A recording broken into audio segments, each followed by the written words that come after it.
Hello students, तो आज का जो सम है वो है सम नंबर 18 और सम नंबर 18 का आज हम पूरा सम का डिमॉन्स्ट्रेशन शो करेंगे किस तरह से सम को बनाया जाता है।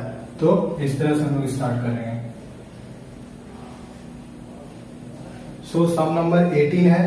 तो सम नंबर 18 में जो कि ये एडमिशन का चैप्टर अभी चल रहा है हम लोग का, तो एडमिशन ऑफ अ पार्टनर में हम लोग कौन कौन सा फॉर्मेट बनाते हैं वो हम पहले ही बताए थे, लेकिन फिर से रिपीट कर देते हैं। हम लोग को एडमिशन ऑफ अ पार्टनर में सबसे पहले हम लोग को बनाना पड़ता है रीवैल्यूएशन अकाउंट। तो रीवैल्यूएशन अकाउंट किस तरह से बनाते हैं, वो एक लेजर अकाउंट है, उसका फॉर्मेट हम आगे भी बताए हैं। सो फिर आज फिर से बता देते हैं।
सो ये है हम लोग का फॉर्मेट रीवैल्यूएशन अकाउंट का।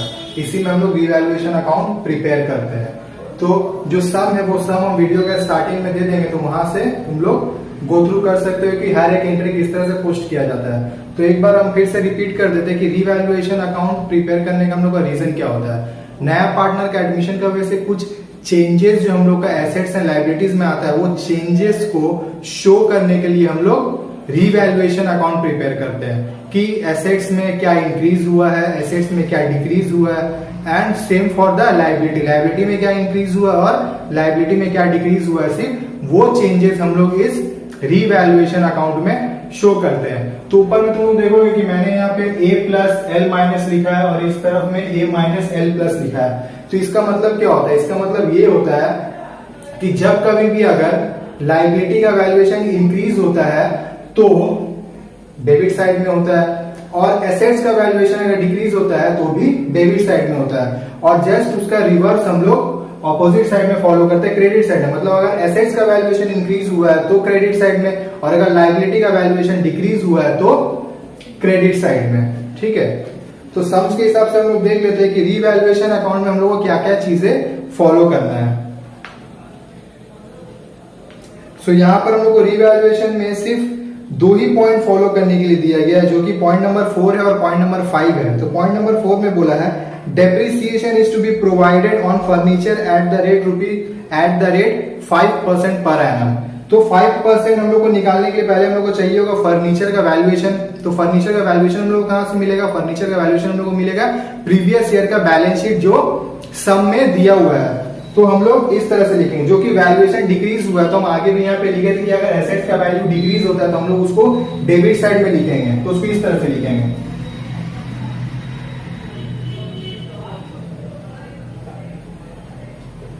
टू फर्नीचर अकाउंट बोल करके। और फर्नीचर का जो वैल्यू दिया हुआ है वो वैल्यू है 12,000। सो 12,000 का 5%, तो ब्रैकेट में लिखेंगे 12,000 इंटू 5%। सो 12,000 का 5% कितना होता है 600। सो 600 लिखेंगे। ठीक है, ये हमारा हो गया एक एडजस्टमेंट का एंट्री डन। उसके बाद stock is to be valued at ₹10,500। So यहां पर क्या हुआ है, स्टॉक का वैल्यूएशन हम लोग को दे दिया है कि अब स्टॉक का वैल्यू 10,500 हो गया है। तो हम लोग को इसमें क्या करना पड़ता है, हम लोग को यहाँ पर पुराना स्टॉक का वैल्यूएशन से देखना पड़ता है कि इंक्रीज हुआ या डिक्रीज हुआ। तो पुराना स्टॉक का वैल्यूएशन हम लोग देख लेते हैं। पुराना स्टॉक का वैल्यूएशन दिया हुआ है 6,000। सो पहले 6,000 था और अब कितना हो गया 10,500। तो स्टॉक एक एसेट है और स्टॉक का वैल्यूएशन इंक्रीज हुआ है। तो जब एसेट का वैल्यूएशन इंक्रीज होता है तो हम लोग उसको किस तरफ लिखते हैं, क्रेडिट साइड में। तो क्रेडिट साइड में लिखेंगे बाय स्टॉक अकाउंट बोल करके क्रेडिट साइड में लिखेंगे। उसके बाद हम लोग ब्रैकेट में उसका वर्किंग शो कर देंगे कि किस तरह से वो अप्लाई हुआ है। सो 10,500 माइनस 6,000, तो हम लोग को वो कितना देगा 4,500। सो 4,500। और ये दोनों एडजस्टमेंट्स के अलावा ये सम में और एडजस्टमेंट नहीं दिया है, तो ये भी सम भी पिछला सम्स की तरह थोड़ा सा छोटा सम है, तो रीवैल्यूएशन हम लोग का बस इतना ही एडजस्टमेंट है। तो एडजस्टमेंट्स पुटअप करने के बाद हम लोग क्या करते हैं, हम लोग को ये अकाउंट को क्लोज करना पड़ता है और चेक करना पड़ता है कि प्रॉफिट हुआ है या लॉस हुआ है। तो ये वाला अकाउंट में हम लोग का प्रॉफिट हुआ है। प्रॉफिट कैसे हम लोग यहाँ पे देखेंगे, क्योंकि हम लोग का क्रेडिट साइड जो है वो हैवी है, तो जब कभी भी क्रेडिट साइड हैवी होता है तो अकाउंट का प्रॉफिट होता है, और जब कभी भी डेबिट साइड हैवी होता है तो अकाउंट का लॉस होता है।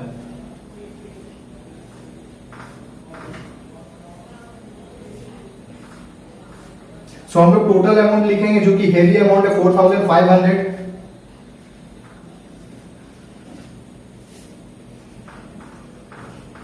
सो 4,500 मैंने बोथ साइड में लिख दिया। अब हम लोग क्या करेंगे, डिडक्शन करेंगे। तो डिडक्शन क्या करेंगे, डेबिट साइड का नंबर को, तो डेबिट साइड का नंबर को हम लोग डिडक्ट करेंगे तो हम लोग कितना बैलेंस आएगा 3,900। सो वो 3,900 यहां पे लिख देंगे इस तरह से।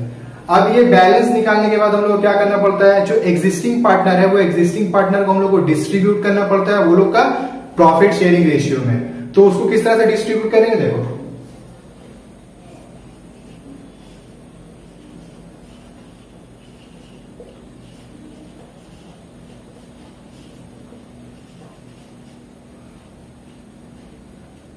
तो ये सब में दो पार्टनर है, उन दोनों का नाम है, एक का नाम है चिरंजीत और दूसरा का नाम है सुचायन। तो पूरा नाम हम यूज नहीं करेंगे, हम सिर्फ वो लोग का इनिशियल यूज करेंगे।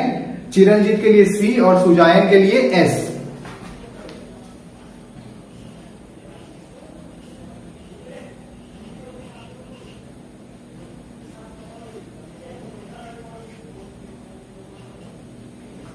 और जो इन लोग का प्रॉफिट शेयरिंग रेशियो दिया हुआ है सम में, तो वो लोग का प्रॉफिट शेयरिंग रेशियो कितना है, प्रॉफिट शेयरिंग रेशियो दिया है 2:1। तो 2:1 को हम लोग को फ्रैक्शन में कन्वर्ट करना पड़ेगा, और फ्रैक्शन में कन्वर्ट करने के बाद यहां पर डिस्ट्रीब्यूशन शो करना पड़ेगा।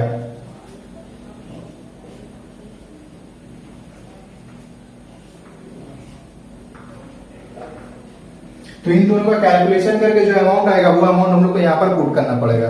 तो वो कैलकुलेशन करने के लिए हम कैलकुलेटर को यूज कर लेते हैं, क्योंकि 11-12 में हम लोग सब लोग कैलकुलेटर यूज कर सकते हैं। तो हम लोग क्या करेंगे, 3,900 इंटू 2 डिवाइड बाई 3, तो ये मेरा कितना आया 2,600। तो 2,600 इसका शेयर लिख देंगे। उसके बाद सेम अमाउंट लेंगे 3,900 इंटू 1 डिवाइड बाई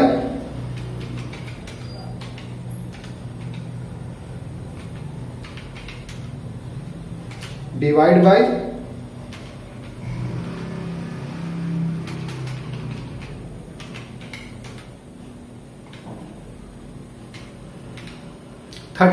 तो डिवाइड करने के बाद इसका जो अमाउंट आया है वो है 1,300, यानी कि 1,300।